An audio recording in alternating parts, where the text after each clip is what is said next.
কিছুদিন পূর্বে এক বক্তার মুখে শুনেছিলাম মৃত্যুর পর আপন ভাই বোনের নাকি আর কোনোদিন দেখা হবে না। আমার জানার বিষয় হচ্ছে এই কথাটি কতটুকু সত্য, আর যদি সত্য হয়েও থাকে তাহলে কেন? রাসূল সাল্লাল্লাহু আলাইহি ওয়াসাল্লাম তো বলেছেন, যার সাথে তার মহব্বত তার সাথে তার কিয়ামত। প্রথম কথা হলো যে এটা সঠিক কথা না।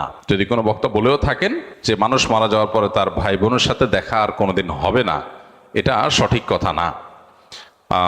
কারণ কোরআন হাদিসে কোথাও এরকম কোনো কথা বলা হয়নি যে মানুষের মৃত্যুর পর আর প্রিয়জনের সাথে কখনো দেখা হবে না, বরং এর উল্টাটা আছে।